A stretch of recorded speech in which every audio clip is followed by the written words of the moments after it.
될 수 있으면 의자의 배치를 바꿔서라도 이렇게 마주보고 앉게 해요. 우리는 흔히 대화를 할 때 뒤통수에 대고 얘기하다거나, 그죠? 쳐다보지도 않고 있는데 얘기를 한다거나 이러면서 잘 듣고 잘 말하기가 되는 게 아니거든요. 그래서 본격적으로 이제 대화를 할 때는 적어도 이제 이 다음 장에 보면은 뭐 마주 보지는 않지만 그래도 이제 서로 쳐다보면서 이렇게 셋이서 앉아서 대화를 하는데 더 바람직하기는 앞에 그림처럼 이렇게 마주보고 실제로 의자 배치를 이렇게 따로 앉아요. 보통은 제가 여기 앉으면 두 분은 앞에 이렇게 앉죠. 근데 의자를 완전히 다르게 배치를 해서 이렇게 두 분이 앉게 하고 제가 가운데 이제 앉아요. 그래서 1분 동안 아무 말도 하지 않고 눈을 바라보세요. 이걸 하거든요. 그러면 그것만 하는데도 한 사람은 너무 눈을 마주치고 있는 게 멋쩍어서 막 눈을 피하고 비실비실 웃고 한쪽에서는 눈물을 흘리기 시작해요. 도대체 눈을 이렇게 쳐다본 적이 언제나 이런 느낌으로 너무 이 1분간의 눈 맞춤도 어려운 경우가 많아요. 너무 대화를 그렇게 진지하게 안 해봤고 이렇게 하지 않았기 때문에. 그래서 일단 이렇게 대화를 할 때는 서로 마주보고 함께 있는다는 느낌을 갖는 것이 중요하다. 이런 걸 강조하면서 일단 이렇게 앉은 다음에 먼저 이제 정말 하고 싶었던 얘기가 있었던 사람, 감정이 조금 격해 있는 사람 쪽에서 먼저 이제 이야기를 시작하게 하는데요. 이제 말을 할 때요. 막 이제 홍수처럼 막 하고 싶은 얘기를 길게 쏟아내면 안 돼요. 이 대화법을 배울 때는 한마디를 하면 한마디 듣고 반영하고 이런 것들을 해야 되니까 짧게 시작하시라라고 얘기를 해요. 그래서 그냥 서두를 꺼내는 거죠. 여보, 지난번에 이런 일이 있었어요. 이렇게 얘기하면 그거를 리피트를 하려면은 잘 들어서 기억을 해야 되죠. 잘 듣고 기억을 하려면 내 머릿속에 있는 생각을 비워야 해요. 내 머릿속 생각을 듣고 있으면 상대방이 얘기하는 걸 기억하지 못하거든요. 그래서 그 연습을 해야 되니까 이게 굉장히 자연스러운 대화가 아닌 거예요. 의도적으로 내 생각을 멈추고 저 사람이 뭐라고 얘기하는지를 잘 기억해야 되니까. 기억했다가 돌려주고 그러면 이제 그 사람은 말한 사람은 내 말이 받아들여졌다라는 생각이 있기 때문에 그 다음으로 한 단계 더 들어가서 깊은 얘기를 하게 돼요. 마음속에 있는 얘기. 그럼 또 받아주고 또 받아주고 하면서 끝까지 다 얘기를 한다는 거예요. 그런 다음에 이제 알았어. 당신이 무슨 얘기를 하는지 이해해. 일리가 있어. 그래서 당신 이렇게 느꼈겠군. 이렇게 해서 한 텀이 대화가 딱 끝나면 이제 반대쪽에서 또 얘기를 하게 한다는 거죠. 그래서 또 바꿔서 한쪽에서 이제 이렇게 하는 거죠. 그럴 때 저는 뭘 하냐면요. 정말 듣고 있다가 커트해요. 아니요. 다시 들어보세요. 다시 말씀하세요. 이렇게 해서 얘기한 것을 그 사람이 다시 얘기하게끔. 그래서 연습이 되게끔 하는 거예요. 그래서 그 역할을, 아니요. 그렇게 말씀하시지 않은 것 같은데 다시 한번 들어보세요. 그럼 또 얘기하고 그대로 얘기하고. 이거를 이제 하면서 연습을 하는 거예요. 그래서 바꿔서 이렇게 하는데 그렇게 하다 보면요. 우리끼리 대화했을 때는 싸우다가 끝나는 대화였는데, 둘이서 그렇게 내 얘기 다 하고, 그 다음에 네 얘기 다 듣고, 이렇게 하다 보니까, 아, 둘이 원하는 게 뭐라는 거가 접점이 생기기 시작해요. 완전히 달라지는 대화를 하던 두 사람이 얘기를 하면서 이렇게 좁혀지는 느낌을 받게 돼요. 그래가지고 결론이 나오게 되고, 타협점이 나오게 되고, 이렇게 되는 거예요. 그래서 이렇게 한번 연습을 시키잖아요. 그런 다음에 뭐가 다르냐? 이런 걸 물어봐서, 아, 진짜 그런 반응을 해요. 아, 우선 이렇게 둘이 앉아서 얘기한다는 것 자체가 처음에는 어색했는데 참 좋고, 그 다음에 하니까 정말 결론이 나오는 대화가 됐고, 이렇게 하는 거죠. 그래서 이제 연습을 한번 했잖아요. 그러면은 집에 가서 그렇게 대화하라고 얘기를 하죠. 그리고 다음번에 왔을 때 그걸 확인해야 돼요. 해봤느냐? 그 다음에 했더니 어떻느냐? 안 됐다. 그러면 재차 다시 한번 연습 들어가는 거예요. 그래서 사실은 상담에서는요, 일종의 리허설이라는 걸 하는 거예요. 연습을 반드시 시켜야 돼요. 그래서 그게 어떻게 된다는 거 알고 틀렸을 때는 지적까지 해주면서 다시 고치고 이렇게 하면서 제대로 배우고 그리고 집에 가서 연습하고 다음번에 와서 됐는지 안 됐는지 확인하고 다시 연습하고 적어도 두 차례 제대로 된 이렇게 앉아서 연습하는 것 정도는 해야 임하고 대화가 뭐라라는 걸 이제 알게 돼요. 그래서 그렇게 여러분도 만약에 한다면은 실습을 시키는 걸 해야 되죠. 그래서 거기 책에 보면은요, 여기도 있을 거예요. 대화 연습 이게 있는데 이제 말하는 자 역할이 있고 듣는 자 역할이 있잖아요. 그러면 여기 있는 것처럼 말하는 자는 문장을 짧은 문장으로 시작을 해야 돼요. 그래야 그 사람이 기억했다 리피트 해주니까. 그러면 듣는 자는 상대방의 말을 잘 듣고 거울로 비춰주듯이 정확하게 다시 말해줘요. 그러면 이제 아니면 만약에 다시 말했는데 그게 틀렸으면 아니 그게 아니고 이래라고 말하는 사람이 다시 자신의 말을 분명하게 이해할 수 있도록 도와주는 역할도 해야 되고 그러면 아 그랬단 말이지 그리고 또 리피트를 하고 만약에 리피트를 하는데 딱 맞게 리피트를 했으면 말한 사람이 맞아 그러면서 고맙다는 표현 이런 것들을 해가면서 이제 주고받고 하는 거예요. 그래서 1단계를 길게 한다 그랬죠? 1단계가 꽤 진행이 되는 거예요. 그래야 얘기가 다 나오니까. 그런 다음에 다 듣고 나서 상대방의 경험을 이해했다라는 것을 인정해 주는 거, validation. 그다음에 인정했기 때문에 상대방의 느낌과 욕구를 공감하는 것. 이렇게 해서 이제 한 텀이 끝나면 바꿔서 however 이러면서 내 얘기를 하는 거예요. 그래서 이제 인내가 필요하죠. 이런 식의 대화를 하려면 인내가 필요해요. 그죠? 그런데 여기에 한글 교재에 보면 이런 게 있어요. 상대방의 말을 인정해 준다고 해서 내가 그 관점에 전적으로 동의한다는 것은 아니에요. 그리고 내 주관적 관점을 철회하겠다는 것도 아니에요. 단지 모든 상황에서 이걸 객관적으로 바라보는 것은 불가능하다라는 사실을 인정하는 것일 뿐이에요. 아, 당신은 그렇게 느낀단 말이지?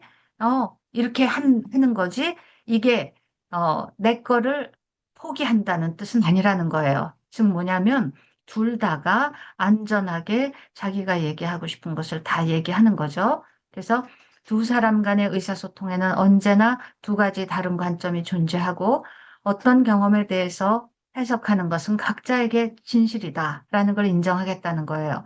그래서 반영과 인정의 과정은 상대방을 세워주는 과정이 되고 상호 간의 신뢰와 친밀감을 증진시키게 된다. 인정 부분에서 이제 그런 설명이 있었어요. 그런데 이 임하고 대화를 이제 하려면요. 보세요. 원수같이 됐어요. 그리고 대화가 안 돼서 이제는 대화를 안 하고 사는 게 맞다고 생각하면서 눈치만 보던 부부들이 이제 이 대화를 시작하려면요. 뭘 해야 되냐면요. 일단 대화의 자리에 앉으려고 해야 돼요. 그런데 이 임하고 부부 치료에서는 무엇을 얘기하냐면요. 비상구를 닫아라 라는 이야기를 해요. 이 그림을 이제 띄워놓고 제가 한글 교재에 있는 그 부분을 한번 읽으면서 그냥 설명을 할 테니까 잘 들어보세요. 여기서 비상구라고 하는 것은 그게 뭐든지 간에 친밀해야 할 관계에서 둘이 함께 있는 것을 줄이거나 피할 수 있게 도와주는 활동을 말해요. 예를 들어서 상대방하고 같이 있지 않으려고 운동을 하러 나간다거나 교회에서 자원봉사로 시간을 보내는 것. 이게 비상구를 열고 나가는 것이에요. 이 그림에 보세요. 둘이서 대화를 하려면 일단 이 링 위에 두 당사자가 올라와야 한다는 거예요. 그런데 둘이서 대화가 안 되기 시작하고 원수같이 되기 시작하면요. 어떻게 하든지 비상구를 열고 지금 나가는 거예요. 근데 비상구에는 여기 보면 치명적인 비상구, 심각한 비상구, 일상적 비상구가 있다 그랬어요. 치명적인 비상구, catastrophic exit은 자살, 살인, 이혼, 정신질환, 가출, 별거. 이 그림에서 본다면 이 빨간 화살표예요. 죽여버려요, 아예. 자기가 자살을 해요. 정신질환으로 들어가요. 가출하고 이혼해요.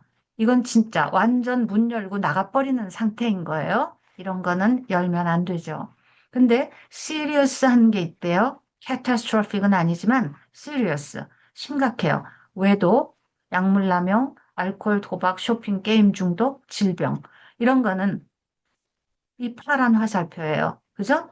외도를 해버리고 질병으로 인해서 성관계 안 하게 오래되고 알코올 중독, 중독으로 빠지고 도박으로 빠지고 이러면서 또 문 열고 나갈 수 있다는 거예요. 대화를 안 하고. 그런데 말이죠. 우리가 경각심을 가져야 될 것은 이거예요. 일상적 비상구, ordinary exit. 스마트폰, 자녀 양육, 취미, 뭐 과식, 눈을 피하는 것, 독서, 딴 주머니 차는 것, TV 시청, 이메일, 운동, 신앙생활. 말하자면요, 부부 사이가 안 좋아지기 시작하면요, 그냥 이 핑계 저 핑계로 문을 열고 나간다는 거예요. 그죠? 일 중독에 일해요, 자녀 양육, 독서해요, 신앙생활, 운동, 살림, 취미, 스마트폰.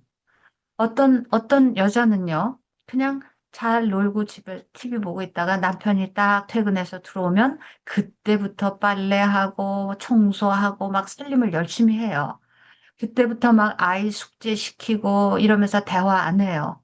그때부터 자기 방에 들어가서 독서하고 주말에 그저 교회 가가지고 신앙생활 봉사하느라고 남편하고 같이 시간을 안 보내고 운동도 따로, 취미도 따로 이렇게 하면서 따로따로. 그래서 같이 있지 않는다는 거예요. 이마고 치료에서는 뭘 권하냐면요. 다시 친해지려면은 긴장이 돌고 갈등이 생길지라도 일단 같이 이 대화의 장에 들어와야 한다라는 거예요. 그래서 우리가 이 특히 오디너리, 일상의 비상구를 닫으라 이렇게 얘기해요. 여기 읽을게요. 자, 비상구에는 세 가지 범주가 있다. 첫 번째 범주는 살인, 자살, 이혼, 정신질환 등 결혼 생활에 재앙으로 이르는 출구로서 이런 출구는 반드시 닫아야 한다. 두 번째 범주는 약물 남용, 알코올 중독, 외도, 심각한 질병 등 이 역시 심각한 회피 출구다. 세 번째 범주는 일, 자녀 양육, 취미, 운동 등 일상의 활동들이다. 이런 행동들은 그 자체가 도피를 위한 비상구는 아니지만 이 행동들이 상대방과의 친밀감 형성을 피하면서 같이 있지 않으려는 목적으로 사용되면 무의식 중에 회피를 위한 비상구가 되어버린다. 이런 비상구를 많은 아무렇지 않게 살고 있는 부부들도 많이 열고 있다는 거죠. 그런데 우리가요, 상대방을 회피한다는 것은 결국 우리 자신을 회피하는 것이다. 우리의 가장 깊은 상처의 치유는 어린 시절 우리를 길러주었던 사람들 대신 우리가 무의식 중에 만들어낸 재창조물, 이게 바로 배우자예요. 이 상대방과의 관계 안에서 치유될 수 있는데 우리가 회피하기 시작하면 우리 자신으로부터 회피하고 있는 거예요. 그래서 상대방과의 문제에 더 많은 정서적인 에너지를 집중할수록 어린 시절의 문제들을 효과적으로 풀어낼 수 있어요. 아무리 우리가 의식적으로 우리의 문제를 피하려고 해도 우리의 무의식은 치유받아야 할 주제를 가지고 있어요. 그건 무시한다고 치유되는 게 아니에요. 그래서 부부가 싸운다는 거, 그거 희망이 있는 거예요. 싸우지 않는 부부가 희망이 없어요. 부부가 싸워야 거기에서부터 해결책이 나오고 어린 시절의 상처, 무의식적인 것까지도 치료가 될 수 있어요. 이제는 우리의 무의식적인 소원을 의식화된 친밀한 관계 속에서 이루어 나가야 해요. 우리가 무의식적으로 회피를 위해 사용했던 이 비상구를 나도 모르게 사용했던 이 비상구를 이제는 닫고 치유가 일어날 수 있는 친밀한 대인관계에 좀 더 에너지를 집중해야 돼요. 긴장이 일어나더라도 아직 대화가 서툴더라도 상대방과 좋은 관계를 맺을수록 좀 더 창조적이고 포괄적인 성장과 변화를 만들어낼 가능성이 있기 때문에 이제 다시 좋은 관계 만드는데 노력해야 된다는 거죠. 변화가 일어나려면 우리는 상대방과 안전하다고 느낄 수 있어야 해요. 치료사가 그랬죠? 안전하다고만 느끼게 하면 이 링에 올라와서 대화를 시작했는데 안전해서 대화가 되기 시작하면 그때부터 이제 새로운 관계가 시작되는 거예요.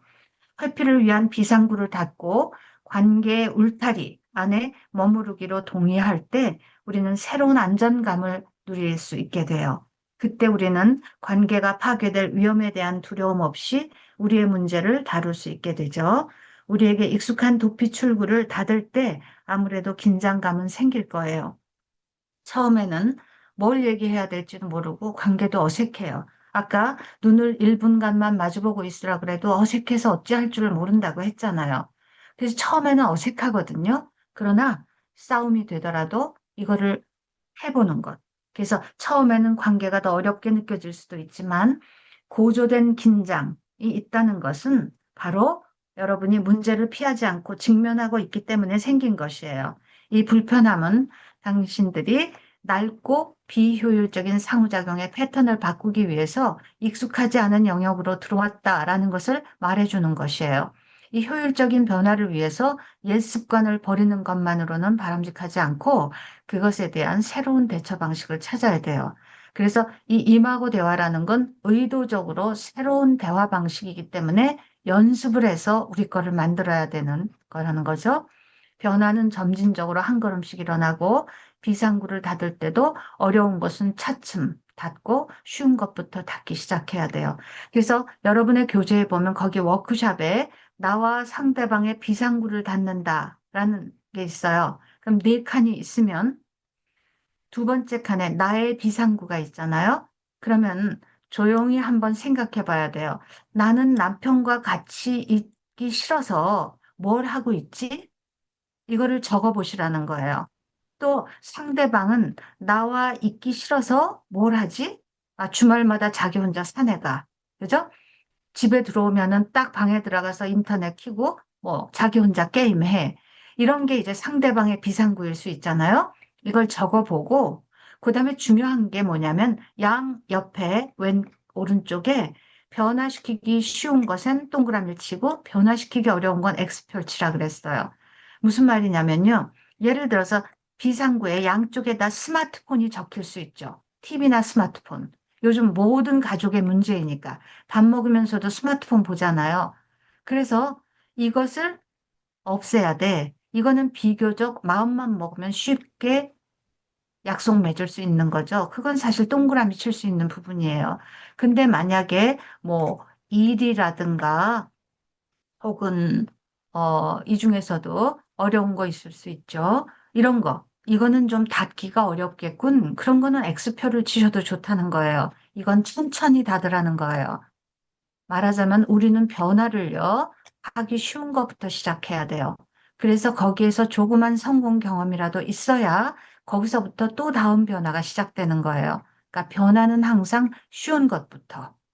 그래서 여기 있는 걸로 친다면 그린, 초록색 화살표는 내가 마음만 먹으면 쉽게 닫을 수 있고 그 닫은 시간 동안에 요 관계 울타리 안으로 들어와서 대화를 시도해 볼 수 있다.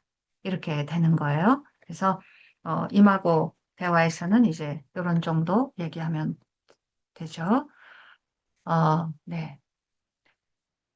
여러분이요. 이제 제가 또 학기 말에 여러분에게 과제를 내드릴 거죠. 근데 요번에 과제는 뭐냐면요. 여기 보면 군데군데 워크샵이 있죠? 이 워크샵을 여러분이 해가지고 워크샵에 대한 결과를 내시는 것이 학기말 보고서예요. 그러니까 여기 보면은 워크샵, 임하고 부부대화법 연습하기 이게 있어요. 그러면 연습을 하셔야 돼요. 이 방법대로. 그래서 연습했더니 어떤 결과가 있었다라는 것을 쓰시는 것. 그것이 과제예요. 여기 두 번째 워크샵에서는 나는 어떤 비상구를 열고 상대방은 어떤 비상구를 여는가 적어보고 동그라미 X표. 여기다 답 쓰는 거, 이런 걸 하시는 거예요. 말하자면 이렇게 이론만 듣고 많은 거 가지고는 안 되고 여러분이 해봐야 이제 여러분이 것이 되고 여러분의 삶에 대비를 해야지 되니까 이 워크샵을 하는 것, 이것이 이제 여러분의 학기말 과제가 될 거예요. 중간중간 제가 이제 과제 하라고 내드리는 게 있을 거니까 여러분이 꼭 체크를 해 놓으세요. 저기, 그러니까, 무슨 네, 질문이 있는데요. 네, 그 좋아요. 지금, 워크숍 상대방의, 아니, 나와 상대방의 비상구 닫기에서 이게, 그러니까 평상시가 아니라, 그러니까 이렇게 갈등이 있을 때 말씀하시는 거죠. 평상시와 갈등 다 포함하여죠. 아, 다 그러니까 포함해서. 어떻든 그죠? 나와 남편을 지금 대화를 하지 못하게 하는 요인들이잖아요. 그런데 이걸 내가 하고 있다는 것도 모르면서 지금 이거를 무의식 중에 하고 있을 수 있다는 거죠. 특히 일상적 비상구인 경우에는. 이게 방해가 되고 있구나. 이게 아닌 줄 알았더니 우리 둘을 가깝게 하는데 방해가 되는 요인이구나. 이거를 찾아내는 거죠. 의도적으로. 그래서 그거를 줄이고 같이 있는 시간을 만드는 것. 그게 이제 비상구 닫는 작업이에요. 근데 이렇게 약간의 비상구는 서로에게 좀 시간이 필요할 때가 필요하죠. 있잖아요. 필요해요. 네, 우리 같은 필요해요. 경우는 24시간을 항상 붙어 있으니까, 음, 예, 그 남편이 굉장히 말이 많고 자기 얘기 들어주기를 원하고, 내 음, 얘기를 별로 안 들으려고 그래요. 자기 음, 얘기만 해요. 그래서 네, 좀 머리가 아프고 시끄럽거든요, 어쩔 때는. 그러면 저는 제 네, 방에 와서 이제 공부를 해. 이게 저의 네, 비상구거든요. 네, 예. 네. 그럴 좋아요. 경우에 그거 조금, 있어야 돼요. 있어야 어, 돼요.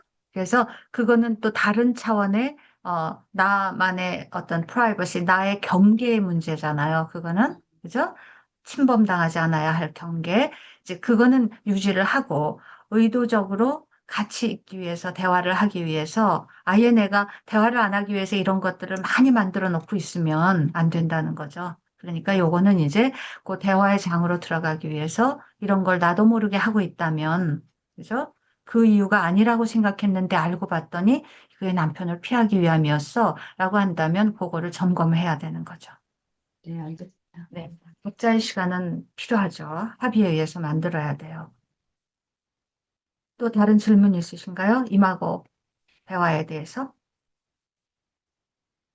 사실은 시간만 있다면요. 여기에서 사실은 소그룹으로 들어가서 이거 연습해 보는 것도 필요할 것 같은데, 어, 그냥 과제로 내드리는 걸로 할게요. 한번 해볼까요? 그냥 소회의실로 해가지고 진도가 늦어서 숫자가 적으니까 여기서 해도 되지 않나요? 아, 여기서 그냥 두 분만 예, 단 사람 보고. 다른 사람은 보고 예, 그래요? 네. 한번 그럼 누가 자원해 주시겠어요? 음, 내가 만약에 이런 얘기를 하고 싶다. 나 얘기할 거리 있다. 그럴 때 상대 역을 누굴 하나 지목하셔가지고 한번 해보는 걸로 할까요? 제 생각에 원하나님하고 노순자님이 해보면 어쩔까 하는 생각이 드는데, 저는 아까 했으니까 양보할게요. 좀 다른 분도 한번 노순자님하고, 해보세요. 아니요, 노순, 오히려 말이죠. 지금, 하실 수만 있다면, 김강산 교수님하고 차진성 교사님 부부가 실제로 일어나고 있는 갈등 주제 가지고 하는 거가 도움이 될 수 있을 것 같아요. 교수님 그 휴식 시간에, 그 찬성합니다. 교수님 휴식 시간에 그 카톡을 안 보셨군요. 제가 너무 아, 몸 상태가 안 좋으니까 저 좀 시키지 아, 말아주세요 했는데, 그래요? 예. 그러면, 저 아까 그거 입고요. 식은땀이 났어요. 그 정도로 안 좋아요. 예. 음. 전 그랬군요. 제가 지금 백신 그러면, 맞고 안 네, 좋아요. 예. 오늘은, 그리고 제가 하나 말씀드리고 싶은 거는 네, 저희는 그 갈등 부분이 별로 없어요. 아, 만약에 갈등이 있다면 내가 음, 너무 자녀들만 챙긴다? 예, 음, 이런 부분에 있어서 그러는데, 음. 제가 지금 생각하기로는 임하고, 대화법을 한다면 우리가 노순자 선생님처럼 여행도 가고 그렇게 할 수 있겠다 이런 생각이 들었어요. 그냥 열심히 최선을 다해서 살고 또 자녀들을 위해서 최선을 다하고 거기에다가 이제 집중을 했지 부부와의 관계가 돈독해지고 부부와의 관계가 알뜰살뜰하면서 뭐 이런 거에 별로 집중을 하지 않았다 이런 생각을 해봤어요. 그 수업을 들으면서요. 그래서 그 갈등 문제는 없으니까 그 교육이 되지 않지는 않을까 이런 생각이 겁니다. 네, 좋아요. 지금 당장에 이제 어떤 주제를 끌어내가지고 하려고 하니까 이제 쉽지 않은데, 어, 예, 자제로 그냥 남겨놓기로 할게요. 그러죠?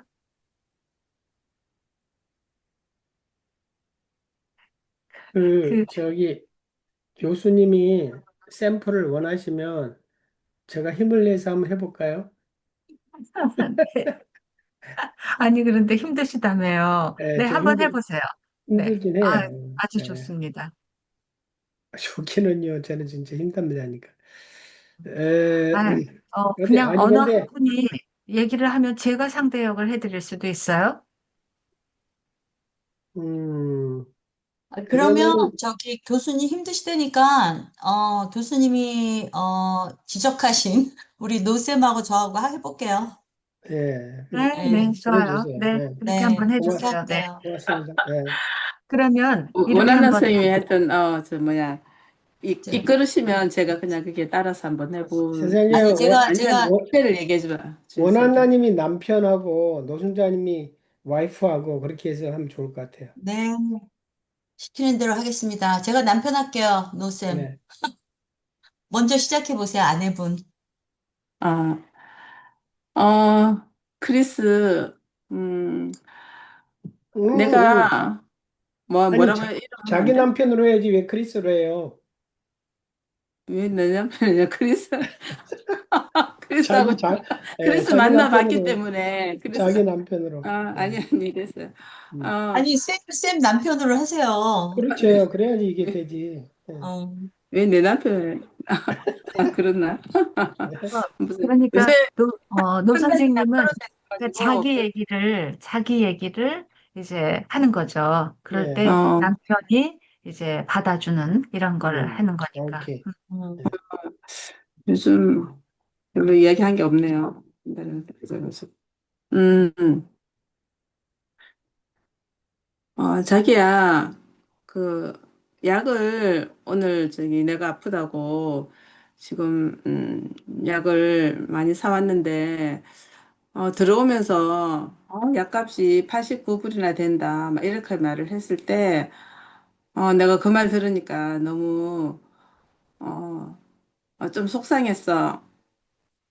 좋아요. 딱 여기서. 네. 음, 당신이 내가 말을 이렇게, 약값이 80 몇 불이나 되네 하고 들어오니까, 많이 속상했구나. 네, 좋아요. 당신 입장에서 그럴 수도 있겠다. 그런데 나는 그게, 아니. 아니에요? 지금, 아니에요? 아니. 좋아요. 그냥 짧게, 지금은 이 짧게 그냥. 과정을 하는 거니까 거기까지만. 아, 거기까지만. 아, 짧게. 네. 그대로 리피트 하는 것만 지금 이제 몇 번 해야 되죠. 네. 네네네. 계속해 주세요. 노순자 선생님이 그 다음 얘기를. 나는 그 들으니까, 어, 내가 감기 걸려 자기가 그 약을 사다 준 거는 참 고마워. 그런데 그 돈을 막, 89불이나 들었다고 이렇게 하는 말 들으니까, 어, 나한테 돈 쓰는 게 아깝나? 이런 생각이 좀 들었어. 뭐라고 설명하세요? 내가, 89불이나 드네라고 얘기를 하니까, 당신은, 약값이, 나한테 돈 쓰는 게 쓰는 게? 아깝나라는 생각이 들었구나. 좋아요. 음, 그, 자기 얘기를 해봐. 음. 아, 아, 거기까지만 하실 거예요? 아니요. 아니, 한번 그러니까 이게 지금 남편도 얘기해야지 시나리오니까, 서면서도 얘기하는 게. 음, 한마디만 더 해보세요. 노 선생님이. 아, 나는 자기가 나를 위해서 막 약 사러 가서 뛰어가서 그렇게 해준 거는 참 고마운데 막 들어오면서 막 약값 얘기를 하니까 그게 좀 더 고마운 것보다 마음이 서운했어. 음, 내가 그대로 한번. 약값을 얘기를 하니까 당신이 서운했구나. 어, 그러니까 고마운 마음도 있지만 고마운 거보다는 서운한 마음이 들었군, 그거잖아요. 어, 음. 그랬을 때 거기까지 이제 다 얘기했다고 치고 인정과 공감은 어떻게 하시면 되겠어요? 제가요? 네. 어, 인정은, 음, 나는, 아무 생각 없이 그냥 물가가 많이 올라서 그렇게 얘기를 했는데, 그 아무 뜻 없는 말이 당신은 그게 상처가 받았을 수 있었겠다. 당신 입장을 생각해 보니까 이해가 되네. 네, 맞아요. 그러니까 이제 앞에 말을 안 하더라도, 서운할 수 있었겠네. 이거예요. 이게 이제 받아들여 주는 거잖아. 인정이라는 건 결국 받아들여 주는 그 파트이기 때문에, 어, 그럴 수 있었겠어. 그래 음, 놓고, 그 다음에 이제 공감은 어떻게 하면 될까요? 공감은, 어, 당신이 지금 많이 아프고, 당연히 내가 가서 약을 사다 주고 했어야 되는데, 그냥 아무 말 없이 그냥 얼른 약 챙겨주고 그랬으면, 당신이 아픈데 편안하게 좀 약도 먹고 쉴 수 있었는데, 음, 내가, 음. 이렇게 돈 얘기를 하니까, 당신은 또, 어, 이게 내가 돈 쓰는 거에 대해서, 이렇게 아까워하는 것처럼 당신이 느낄 수도 있었겠다. 음, 섭섭했겠다. 이제 그 어, 감정. 그래서 어. 섭섭했겠다. 음, 그래서 이제 당신은 미안해. 이다, 당신은 이 다음에는 그냥 약만 사다 주고 그런 얘기를 안 했으면 하고 바라는 거지. 이런 거겠죠? 말하자면 네. 당신이 원하는 건 그거지. 음, 그래서 내가 당신을 아끼고 있다는 느낌만 줄 수 있었으면 좋겠다는 거지. 뭐 이런 거겠죠? 음, 어. 그러면 만약에 그렇게 반응을 하면 노순전 선생님은 어떨까요? 어, 음, 그래, 내가, 당신이 그렇게 말한 거에 대한 어떤, 그 말을 듣고 보니, 내가 좀 마음이 좀, 어, 풀어지는 것 같아. 네, 그렇겠죠? 그렇게 말을 들으니까 이제 좋다, 이런 표현을 이제 하게 되겠죠? 그러면 이제 원한나 선생님의 턴이 되는 거예요? 원한나 선생님이 이제 할 얘기를 이제 해야 되는 거예요? 그죠? 근데 말이야, 여보, 나는 이렇게 하면서 한번 이제 변명이라도 좋고, 뭐, 주장이라도 좋고, 시작을 해보세요. 그럼 노순자 선생님이 이제는 그거 받으셔야 되는 거예요? 한번 해보세요. 네. 근데 자기야, 나는, 어, 내가 자기가 아프니까 막 뛰어가서 약을 사왔잖아. 그게 내 진심이고, 이제 약값이 89불이 나왔다는 거는 당신한테 쓰는 돈이 아까워서가 아니라 물가가 많이 올랐네, 라는 의미였어. 그대로 받아주세요. 그래. 자기야, 내가 자기 마음을, 그런 건 줄, 알 것 같아. 그런데 그 당시에 막, 어, 이게 입구에 들어오면서부터 막 그렇게 큰 소리로 얘기를 하니까 난 너무 그때, 어, 약을 가져왔지만 막 돈 얘기부터 하고 막 큰 소리로 막 금액에 대해서 그렇게 하는 걸 들으니까 너무 그 당시에 속상해서 그래서 아직까지 말도 안 하고 있었어. 아니요. 그러면 아직까지 노순자 선생님이 처음에 얘기가 덜 된 거라고 볼 수 있고요. 아, 지금 이제 남편이 얘기한 거를 받을 때는 그렇게 받으면 안 되는 거죠. 아, 음, 빨리 달려가서 이제 당신 약을 사오는 것은 내 진심이었고, 단지 나는 물가가 올랐다는 것을 말했던 거야. 요거를 리피트 해주는 거잖아요. 네네. 그러면, 그렇게 네. 한번 해보세요. 그죠? 그거 네. 맞죠? 네. 어, 어, 네. 한번 자기야. 다시, 원한나 선생님이 다시 음, 해주시고, 노순자 선생님이 다시 한번 해보세요. 우리 공부니까. 자, 네네. 네. 원, 그랬구나. 그런데 나는, 당신이 아프니까 걱정돼서 막 뛰어가서 약을 사왔잖아. 그거는 당신을 아끼는 마음이야. 근데 내가 들어오면서, 무슨 약값이 이렇게 비싸? 89불이나 해. 하는 마음은, 당신한테 돈 쓰는 게 아까워서가 아니라, 약값이 너무 올랐다. 물가가 올라서, 이렇게 당신한테 얘기한 거지. 그리고 내가 목소리가 좀 크잖아.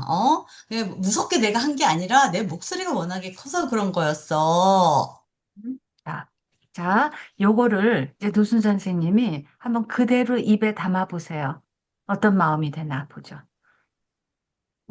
자기야, 자기가, 나 때문에 막 약 사러 가고, 걱정을 하고, 약을 사러 갔었는데, 약값이 너무 비싸서, 너무 좀, 많이 놀랬구나. 음. 놀랬단 말이지. 맞아.